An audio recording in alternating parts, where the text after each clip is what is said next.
வணக்கம், நான் உங்கள் மீரா. ஐட்டுக்கா சேனல் முருங்கல் மாதிரி இருக்கிறேன். இன்றைக்கி லெசன் 14 உங்களை சந்திக்கிறேன்.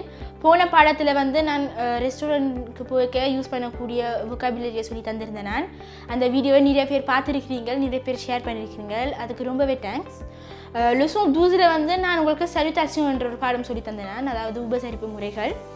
அதில் பார்ட் 2, அதாவது அதில் 2ஆம் பகுதி இன்றைக்கி சொல்லி தரப்போகிறேன். சரி, வாங்க பார்ப்போம். சரி, முதலாவது bonne journée. bonne journéன்றது நல்ல நாளாக அமையட்டும் என்று ஒரு விஷ் பண்ணுறது. இப்போ நாங்கள் ஃபோன் கதைக்கையோ இல்லை ஒரு ஆளை சந்திக்கையோ கழிச்சு முடிச்ச பிறகு bonne journée சொல்லுவோம். இப்போ ஒரு விடிய நேரத்தில் நாங்கள் ஒரு ஆளை சந்திக்கிறோம்னா bonne journée. அது ஒரு ஃபஸ்ட்டாக ப்ரொனவுன்சியேஷன் பண்ணி காட்டுறேன். bonne journée, bonne journée, bonne journée, bonne journée. bonne soirée. bonne soiréன்றது நல்ல மாலையாக அமையட்டும். அதாவது ஒரு 6 மணிக்கு பிறகு ஒரு 6 மணி 4 மணிக்கு பிறகு bonne soiréன்னு தான் சொல்லுவோம். நல்ல ஒரு மாலையாக உங்களுக்கு அமையட்டும்னு தான் நாங்கள் விஷ் பண்ணுறது. அதை உங்களுக்கு ப்ரொனவுன்சியேஷன் பண்ணி காட்டுறேன். bonne soirée, bonne soirée. soirée என்ற வேர்டு எங்கேயாச்சும் கேள்விப்பட்டிருப்பீங்க. இப்போ bonsoir என்று சொல்கிற மாதிரி bonne soirée என்றும்.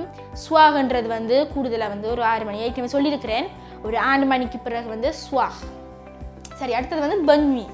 bonne nuitன்றது குட் நைட். அது உங்களுக்கு ப்ரொனவுன்சியேஷன் பண்ணி காட்டுறேன். bonne nuit, bonne nuit. அடுத்தது non merci. இந்த 2 வேர்டும் உங்களுக்கு நம்மளா தெரிஞ்சிருக்கணும். நான் ரெண்டால் உங்களுக்கு விளங்கப்படுத்துகிறேன்.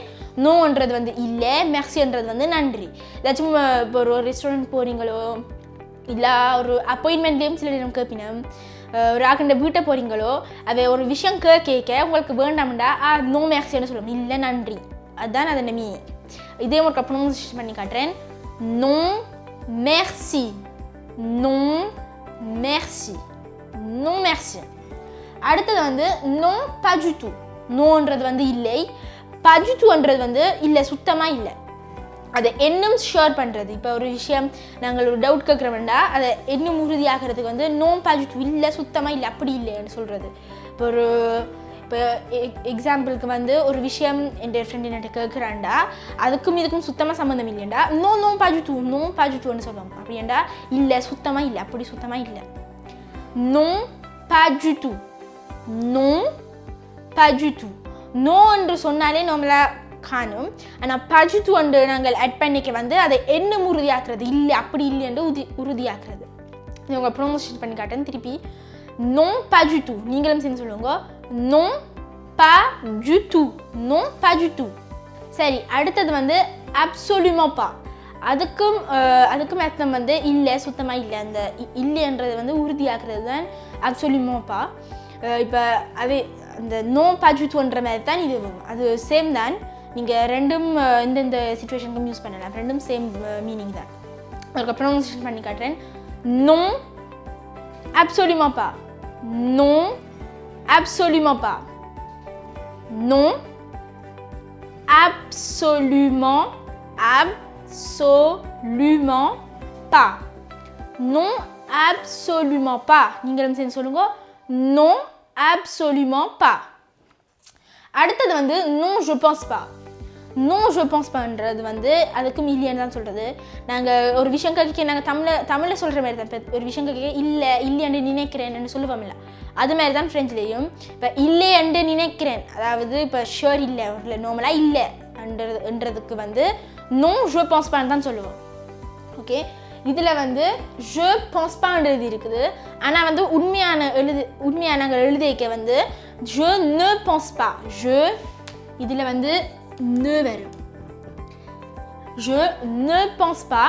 ஆனால் நாங்கள் சொல்லிக்க பழக்கப்பட்டு je pense pas, je pense pas, je pense pasன்னு சொல்லி கொண்டு போவோம்.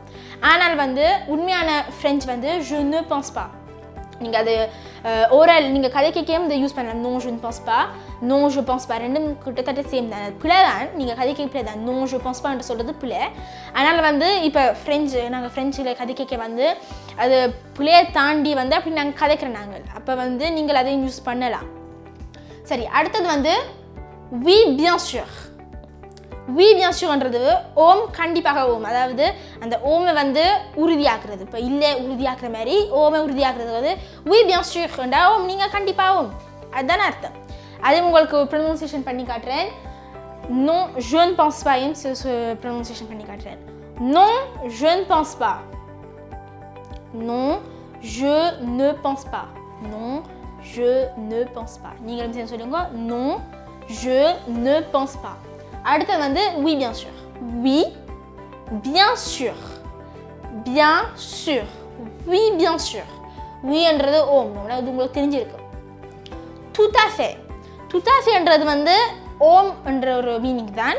இது வந்து இப்போ நாங்கள் ஒராக்கள் சொல்கிறத வச்சு நாங்கள் ஓம் நான் அவர் சொல்கிறது தான் சரி என்று நாங்கள் சொல்கிற வேண்டாம்.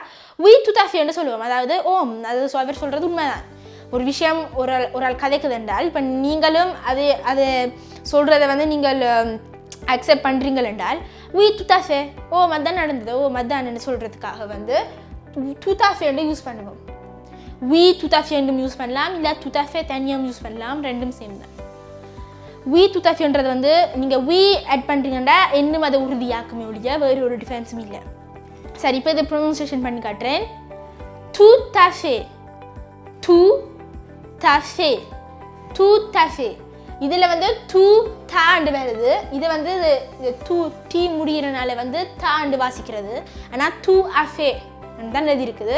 ஆனால் வாசிக்க வந்து டூ தஃபே, இந்த கடைசி டீ வந்து நாங்கள் கதை கேட்கும் டூ தஃபே. அடுத்தது வந்து avec plaisir. avec plaisirன்றது மகிழ்ச்சியுடன் சொல்லுவோம். அதுவும் ஒரு ஓம்னு சொல்கிற ஒரு பாசிபிலிட்டி தான். இது உங்களுக்கு நான் உங்களுக்கு ப்ரொனன்சியேஷன் பண்ணி காட்டுறேன். இதில் பெருசாக ஒன்றும் இல்லை, எல்லாம் ஓம்னு சொல்கிறது தான். நீங்கள் என்னென்னாலும் யூஸ் பண்ணலாம், ரெண்டும் சேம் மீனிங் தான். எந்த சிச்சுவேஷனுக்கும் நீங்கள் யூஸ் பண்ணலாம். இது ஒரு ப்ரொனன்சியேஷன் பண்ணி காட்டுறேன். avec plaisir, avec plaisir, avec plaisir. இதில் நீங்கள் முன்னுக்கு oui என்றும் ஆட் பண்ணலாம். oui avec plaisirண்டா அந்த oui-யை இன்னும் உறுதியாக்கும், அவ்வளோதான். இல்லாட்டி நீங்கள் avec plaisir என்றும் யூஸ் பண்ணலாம். அடுத்தது வந்து oui je pense. அப்போ தான் நான் உங்களுக்கு non je ne pense pas சொன்ன மாதிரி தான் இதுவும். oui je penseன்றது இப்போ ஓம் என்று நினைக்கிறேன், அந்த ஷேர் இல்லையா, நான் ஓம் என்று நோமலாக ஓம், அதுக்காக தான் இந்த யூஸ் பண்ணுறது. இப்போ ஒரு விஷயம் கேட்க உங்களுக்கு நீங்கள் ஷேர் இல்லையா, நான் நோமலாக ஓமாக தான் இருக்கணுமெண்டா oui je pense என்று சொல்லுவீங்க. அதுக்கு உங்கள் ப்ரொனன்சியேஷன் பண்ணி காட்டுறேன். oui je pense, oui je pense. non je ne pense pasன்றது வந்து இல்லை நான் நினைக்கல. oui je penseன்றது வந்து ஓம் நான் நினைக்கிறேன். அடுத்து வந்து peut-être. peut-être வந்து உங்களுக்கு அதோட ஆன்சர் சுத்தமாக எனக்கு தெரியாதுண்டா peut-être இல்லாட்டி je ne sais pasன்னு சொல்லலாம். peut-être je ne sais pas ரெண்டும் சேம் தான், ரெண்டும் சேம் தான், என்னெல்லாம் யூஸ் பண்ணலாம். இதில் நான் உங்களுக்கு je ne sais pas உங்களுக்கு இப்போ சொல்லித்தரல, நான் வேறு அடுத்த வீடியோவில் உங்களுக்கு சொல்லித்தரேன். இதில் வந்து peut-être மட்டும் சொல்லித்தரேன். இப்போ peut-être வந்து தெரியாது. இப்போ ஒரு விஷயம் கேட்க உங்களுக்கு ஓமோ இல்லையோன்னு தெரியாண்டா peut-être சொன்னாலே காணும். இதே உங்களுக்கு ப்ரொனன்சியேஷன் பண்ணி காட்டுறேன். peut-être, peut-être. இதுலேயும் பார்த்தீங்களென்றால் வாசிக்க வந்து peut-être தான் வாசிங்க. peut-être இந்த டீ வந்து வாசிப்படாது. ஆனால் நீங்கள் சொல்லிக்க வந்து இந்த டீயையும் சேர்த்து தான் சொல்வீங்க peut-être வாங்குதா. சரி, அடுத்தது வந்து abon. abonன்றது வந்து அப்படியா என்று கேட்பீங்க. கேள்வியா ஒரு விஷயம் உங்களுக்கு தெரியலண்டா அப்படியான்னு கேட்பீங்க. அதே மாதிரி தான் ஃப்ரெஞ்சில் abonன்னு கேட்போம். அதாவது ஒரு விஷயம் இப்போ உங்களுக்கு தெரியாதுண்டா, புதுசாக உங்களுக்கு சொல்லினோம்டா abonன்னு தான் கேட்பீங்க. நீங்கள் அப்படியான்னு கேட்குற மாதிரி தான் abon. இது உங்களுக்கு ப்ரொனன்சியேஷன் பண்ணி காட்டுறேன். abon, abon. நீங்களும் சொல்லுங்க abon, abon. abonன்றது வந்து அப்படியா. அடுத்தது வந்து சின்றது வந்து ஓம். இதுவும் வந்து நீங்கள் we யூஸ் பண்ணுற இடத்துல சி என்றும் யூஸ் பண்ணலாம். சின்றது வந்து நீங்கள் கொஞ்சம் கவனமாக யூஸ் பண்ணுங்க. அது பெரிய பிரச்சனையே இல்லை, நீங்கள் யூஸ் பண்ணலாம். இப்போ டீச்சர் மேலோட யூஸ் பண்ணலாம், எல்லாரோடையும் யூஸ் பண்ணலாம். ஆனால் we என்ற யூஸ் பண்ணுறது வந்து கூட கொஞ்சம் ப்ரொஃபஷனல். இப்போ ஒரு வேலை தளத்துக்கு போகிறீங்களோ இல்லை ஒரு இன்டர்வியூக்கு போகிறீங்க கூட தான் we தான் சொல்லுவோம். சி என்று சொல்கிறது வந்து கொஞ்சம் அந்த ப்ரொஃபஷனல் குறையவாக இருக்கும் ஒழிய பிளேண்ட் இல்லை, அது ஒரு இன்சல்ட்டாவோ ஒன்றும் அப்படி ஒன்றும் இல்லை. ஜஸ்ட் we என்றது வந்து ப்ரொஃபஷனலாக இருக்கும். இதை உங்கள் ப்ரொனன்சியேஷன் பண்ணி காட்டுறேன். இதில் என்ன ஒரு கஷ்டமும் இல்லை. நம்மள சி நீங்கள் சொல்லுங்க சி. அடுத்தது வந்து ரியான். ரியான்றது வந்து ஒன்றுமே இல்லை. இப்போ ஒரு விஷயம் இது என்ன செய்து கொண்டிருக்கிறேன்டா நீங்கள் ஒன்றும் செய்கிறேன்டா ரியான் என்று சொல்லுவோம். ரியான் என்றும் சொல்லலாம், இல்லை ரியான் ஜூ டூ. கடைசியில் இதில் வந்து ஜூ டூ யூஸ் ஆட் பண்ணலாமா, ரியான் ஜூ டூ என்றும் ஆட் பண்ணலாம். ரெண்டும் சேம் மீனிங் தான். ரியான் ஜூ டூ என்றா வந்து கொஞ்சம் உறுதியாகும், நான் ஒன்றுமே செய்யலை. ரியான்றது வந்து ஒன்றும் செய்யலை, ரெண்டும் சேம் தான். இது உங்களை ப்ரொனன்சியேஷன் பண்ணி காட்டுறேன்.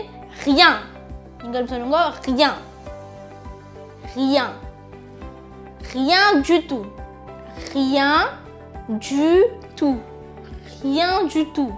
சரி, அடுத்தது வந்து pourquoi. pourquoiன்றது வந்து ஏன். இப்போ ஒரு கேள்வி கேட்க போனீங்கன்னா pourquoiன்னு கேட்டால் சரி, இது உங்களுக்கு ப்ரொனன்சியேஷன் பண்ணி காட்டுறேன். pourquoi, pourquoi. அடுத்தது வந்து comment. commentன்றது வந்து எப்படி. இப்போ ஒரு விஷயம் ஒரு ஆள் சொல்லிடணும்டா, அது எப்படி நடந்துட்டா comment என்று கேட்போம். சரி, அதை வந்து உங்களுக்கு ப்ரொனன்சியேஷன் பண்ணி காட்டுறேன். comment, comment, comment. சரி, அடுத்தது வந்து ce n'est pas grave. ce n'est pas graveன்றது வந்து இல்லை பிரச்சனை இல்லை ஓகேன்றது தான். இதை உங்களுக்கு ப்ரொனன்சியேஷன் பண்ணி காட்டுறேன். ce n'est pas grave, ce n'est pas grave, ce n'est pas grave. நிறைய பேர் வந்து c'est pas graveன்னு சொல்லுவீங்க இந்த என்ன ப்ரொனன்சியேஷன் பண்ணாமல். c'est pas graveன்றது வந்து ce n'est pas grave மாதிரி தான், அது அப்போத மாதிரி தான், je ne pense pas சொன்ன மாதிரி தான். நீங்கள் c'est pas graveன்னு சொல்கிறதும் எல்லாருக்கும் விளங்கும், ஆனால் அது கிராமட்டிக்கலி வந்து அது பிள்ளை, ce n'est pas grave தான் சொல்லுவோம். ஆனால் நீங்கள் கதைக்க வந்து c'est pas graveன்றதும் ce n'est pas graveம் கொஞ்சம் விளங்கும், நீங்கள் ஒரு ஆள்கிட்ட சொல்லிக்க அவைக்கு விளங்கும். சரி, அடுத்தது வந்து pas de problème. pas de problèmeன்றது வந்து இல்லை பிரச்சனை இல்லை, அதுவும் சேம் தான். ப்ராப்ளம்ன்றது வந்து பிரச்சனையை தான் சொல்கிறது. சரி, இதை உங்களை ப்ரொனன்சியேஷன் பண்ணி காட்டுறேன். pas de problème, pas de problème. நீங்களும் சேர்ந்து சொல்லுங்க, pas de problème. அடுத்தது வந்து pas de souci. souciன்றதும் வந்து பிரச்சனையை தான் சொல்கிறது, அதுக்கும் சேம் மீனிங் தான். பிரச்சனை இல்லைன்றதுக்கு pas de souciன்னு சொல்லலாம், ரெண்டும் சேம் மீனிங் தான். இதையும் ப்ரொனன்சியேஷன் பண்ணி காட்டுறேன். pas de souci, pas de souci. நீங்களும் சேர்ந்து சொல்லுங்க, pas de souci. இது சலிட்டேஷனோட பார்ட் 2, அதாவது உபசரிப்பு முறைகளோட பார்ட் 2. இதுக்கு முன்னே நான் சொன்ன மாதிரி பார்ட் 1 செய்திருக்கிறேன், பார்க்காதாக்கள் போய் பாருங்க. அது தவிர வந்து இந்த பார்ட் 2ஓட வந்து சலிட்டேஷன் முடியும்னு நீங்கள் நினைக்காதீங்க, இன்னும் நிறைய இருக்குது. நான் பார்ட் 3 பார்ட் 4 கொண்டு போவேன். அதை தவிர வந்து உங்களுக்கு டவுட் ஏதாச்சும் உங்களுக்கு தெரிஞ்சிருக்க வேண்டிய வேர்ட்ஸ் ஏதாச்சும் இருந்தால் நீங்கள் கமெண்ட்ஸை போடுங்க. நான் பார்ட் 3ல் வந்து அது ஃப்ரெண்ட்ஸ் உங்களுக்கு நான் சொல்லி தருவேன். சரி, அதை தவிர உங்களுக்கு இந்த வீடியோ பிடிச்சிருந்த மறக்காமல் நீங்கள் லைக் பண்ணி ஷேர் பண்ணி கமெண்ட்டும் போடுங்க. அதை விட இந்த யூடியூப் சேனல் நீங்கள் மறக்காமல் சப்ஸ்கிரைப் பண்ணி என்னை இன்ஸ்டாவையும் ஃபேஸ்புக்கையும் ஃபாலோ பண்ணுங்க. நன்றி.